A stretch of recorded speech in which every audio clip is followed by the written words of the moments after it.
Este video es presentado por Historia Maníacos.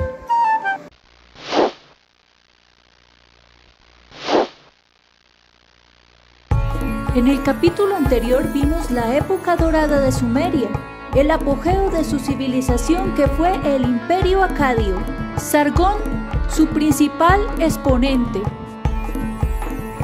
Un hombre de origen humilde que logró levantarse de ser un simple jardinero para convertirse primero en el rey de Acadia y finalmente en el rey de Sumeria, para concluir siendo el rey de toda Mesopotamia.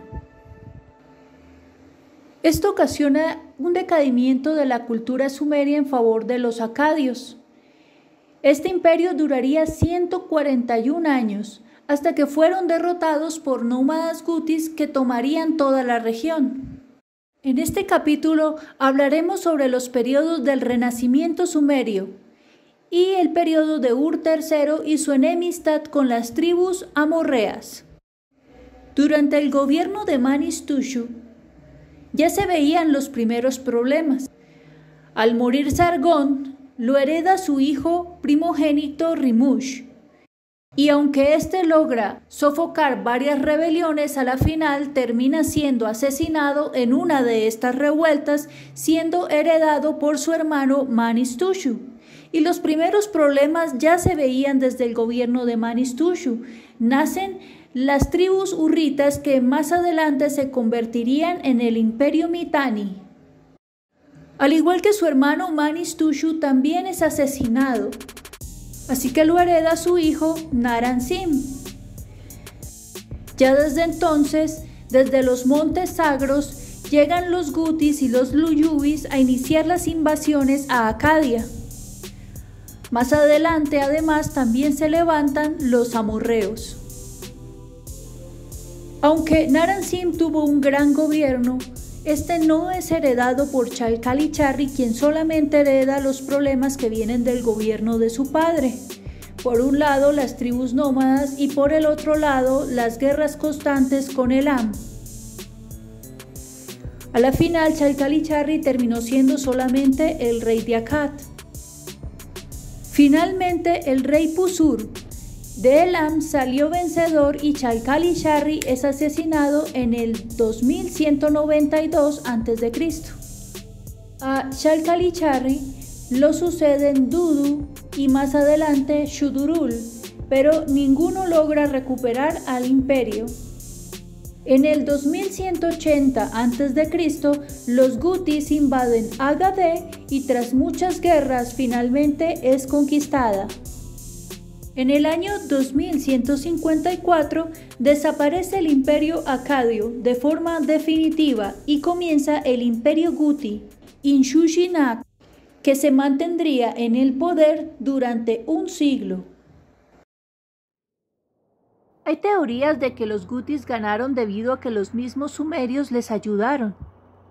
Estos estaban cansados de los acadios, y esto se ve traducido en los bajos impuestos que cobraban los gutis a los sumerios. El primer vacío de poder surge porque los gutis no son capaces de administrar una nación de la envergadura de Sumeria. Así que a la final estos sencillamente deciden pagarle un tributo a los gutis y administrar su propia región. Esto se traduciría en un momento de prosperidad conocido como el florecimiento sumerio, que comenzaría con Ur-Baba, que gobernó de 1155 a 1142 a.C.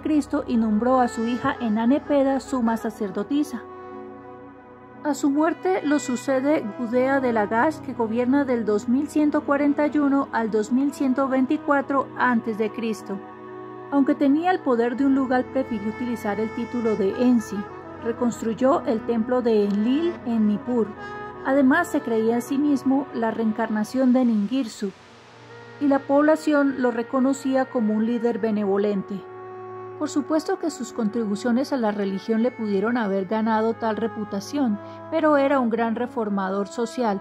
De hecho, perdonó las deudas y permitió a las mujeres heredar a la muerte de sus maridos. Y también es cierto que Sumeria floreció bajo su mandato.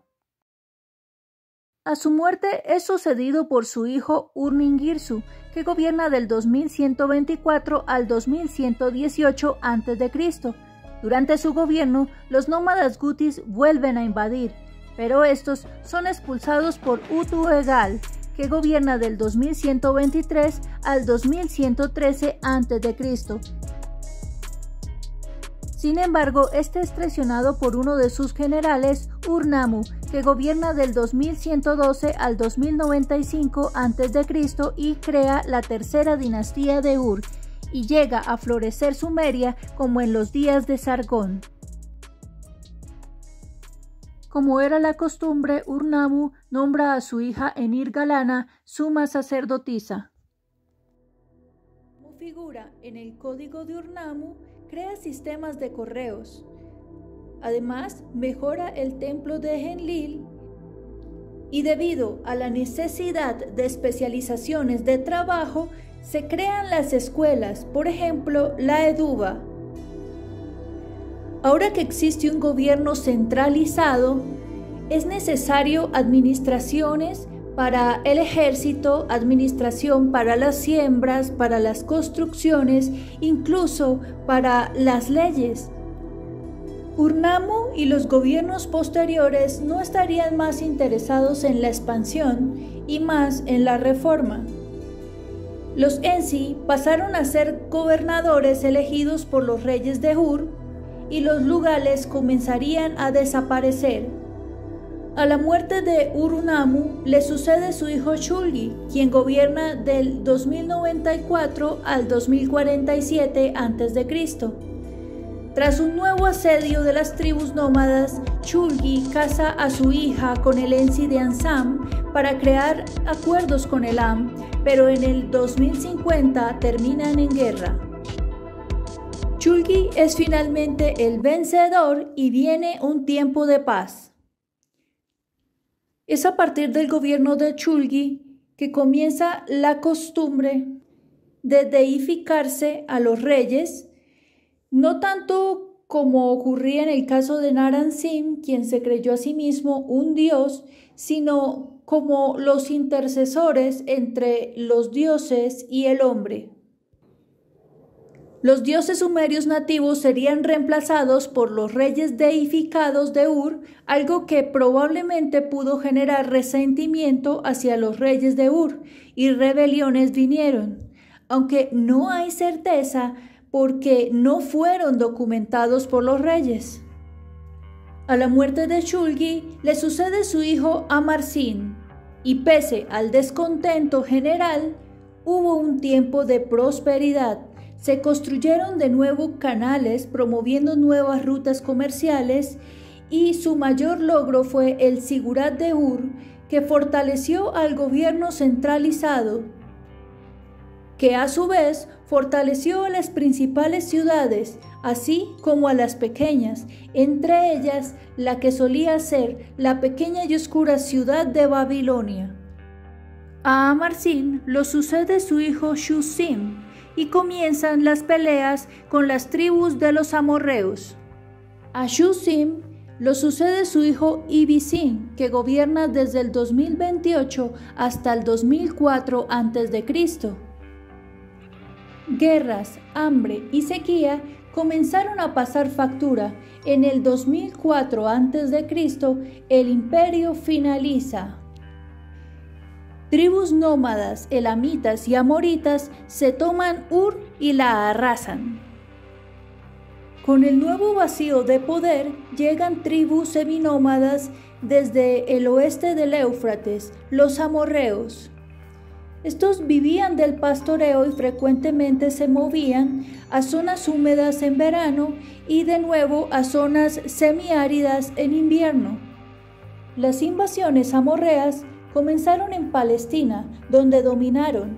Luego fueron a por Siria, incluyendo Ebla, Mari, Yahat, Catna y Ecálate, y finalizaron invadiendo el norte y sur de Mesopotamia, estableciendo dinastías en Isim, Larsa y Babilonia. Al encontrarse con la magnífica civilización sumeria, supuestamente no quisieron irse y prefirieron mezclarse, y unas décadas después eran indistinguibles de los nativos. Los amorreos se centraron en la antigua ciudad de Mari, que era vasalla de Ur, pero sufrió un gran deceso y fue finalmente abandonada. Los motivos son completamente desconocidos. Este fue un tiempo de rebeliones internas y demasiada fragmentación política. Para entender un poco los hechos de por qué ocurría esto, debemos tener en cuenta que este es un continente donde el agua no abunda. Para esta zona en particular, todo dependía de los ríos Tigris y Éufrates, y había una creciente población humana. Cuando las ciudades tenían un gran esplendor, pues éstas eran fácilmente atacadas por las tribus aledañas que necesitaban de sus recursos para sobrevivir y que muchas veces se veían impulsados debido a las sequías, ya que ellos dependían de las temporales de lluvia. Tras la caída de la tercera dinastía de Ur, las ciudades que sobreviven son en realidad las ciudades construidas por los amorreos: Isin, Larsa, Babilonia, incluso la extranjera Mari. Isbierra, gobernador de Mari, le declara la guerra a Ur. Este se alía con Larsa e Isim y crea su capital en Isim, y fundando una dinastía con el mismo nombre de la ciudad Isim. Tras esto, Ur, la última ciudad autóctona de los sumerios, es completamente arrasada. Larsa e Isim rompen el pacto. Gungunun, el rey de Larsa, se levanta contra Isim. Gungunun había tenido anteriormente una batalla casada con Elam. Él se había aliado con Isbierra, gobernador de Mari y ahora de Isim, solamente para darle la batalla a Ur. Ahora que ya se había logrado el objetivo, él se coronó a sí mismo rey de Akkad y Sumeria. Esta batalla impediría que Sumeria se volviera a levantar y que Babilonia tomara partido de la situación. A la muerte de Gungunun lo sigue su hijo Abisarre, que continúa la guerra con Isim y se suma a los territorios de Nippur y Kish. Mientras Isim y Larsa están en guerra, los amoritas se establecen en las ciudades conquistadas, como Babilonia, que en esa época no era tan importante. Como eran semitas al igual que los acadios, la lengua acadia les fue fácil y por eso se pudieron mezclar. Para este entonces, la lengua sumeria ya era minoritaria. En 1894 a.C., los amoritas crean su dinastía con Samu-Abun. Desde el 1894 hasta 1881 a.C.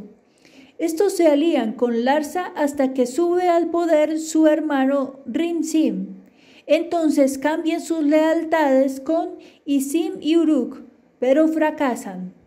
Y este es el panorama de fragmentación política en Sumeria. Todas sus ciudades entre conflictos internos, Isim contra Larsa, Ur siendo arrasada, Uruk invadida, incluso Elam, su vecino. Y por otra parte, las diferentes tribus nómadas asentándose en las nuevas tierras conquistadas. Los amorreos, mientras los amoritas ya han creado dinastías propias. Hacia el siglo XIX a.C., un gobernante de ascendencia amorrea llamado Yaghet-Lim estableció su capital y dinastía allí, en 1830 a.C., llamado el Tercer Reino Mariota, la dinastía Lim. Este a su vez es heredado por su hijo Yadun-Lim, en lo que fue el siglo más próspero de Mari. Yadun-Lim introdujo el lenguaje y la escritura babilonia, trajo la vieja práctica acadia de poner nombre a los años, llevó campañas militares contra las tribus nómadas y construyó sistemas de irrigación y fortalezas para consolidar ganancias territoriales. Todo esto convirtió a Mari en el reino más próspero del Éufrates Medio. Sin embargo, cuando Yadun-lim quiso expandirse al sur del Éufrates, tuvo conflicto con el rey Shamshi-Adad y sufre varias derrotas por este. Finalmente muere en un golpe al palacio orquestado por su hijo en 1795 a.C. y 2 años después, Mari fue conquistada por Shamshi-Adad. Shamshi-Adad fue uno de los más importantes reyes del periodo amorreo. Shamshi-Adad viene de una familia que ya había luchado anteriormente con Yagit-Lim y el reino de Esnuna, y en un momento de debilidad tuvo que huir a Babilonia debido a que su ciudad natal, Ecálate, estaba amenazada por los dominios vecinos. Finalmente, después de varios años, pudo regresar a Ecálate y subyugó a Asiria y a la propia Asur. Más adelante, Shamshi-Adad adquiere el territorio de Yamkat, con su capital en Alepo. Sintiéndose amenazado por su nuevo vecino, Catna forja una alianza matrimonial. Mientras tanto, en 1793 a.C. llega al poder Hammurabi, el sexto rey de la dinastía amorita de Babilonia. Pese a la prosperidad de su imperio, con las invasiones de los nómadas turuquenos de los Montes Sagros, varios territorios se rebelaron. El aliado de Shamshi-Adad en Esnuna, un punto que era muy importante pues es la que conectaba directamente con Sumeria, muere y es reemplazado por un monarca hostil. Por último, Yamkat contraataca y Shamshi-Adad se ve obligado a delegar más funciones en sus hijos. En el año 1776 a.C., Shamshi-Adad muere. Seguido de esto, Mari es derrocada y su hijo Shamash-Adad es reemplazado por un nuevo pretendiente de la antigua dinastía Lim, Simri-Lim. Los continuos conflictos con Simri-Lim se agravarían e impedirían las rutas comerciales con Sumeria. Estando aislada ahora Esnuna, pero poderosa aún, decidió invadir hacia el norte y el este, pero fue rápidamente contenida por Simri-Lim de Mari, Yamkat y Babilonia, pero no derrotada. Esnuna era demasiado fuerte para ser directamente atacada. Sin embargo, este equilibrio se rompe con Elam atacando por el otro extremo. Esta victoria terminó el periodo de guerra en la región y prepararía al nuevo pretendiente del poder en Mesopotamia, Hammurabi de Babilonia. Y hasta aquí hemos llegado con la cultura sumeria, amigos. Actualmente Mesopotamia ya es principalmente territorio acadio, amorita y amorreo.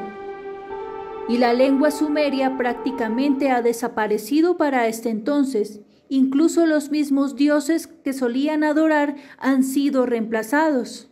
Nuevas culturas han nacido, nuevas ciudades han florecido, y lo que quedaba de Uruk ha decaído por completo. La historia de la humanidad sigue. Si quieres saber qué ocurrió a continuación, por favor activa la campanita y suscríbete. Si te ha gustado este video, danos like.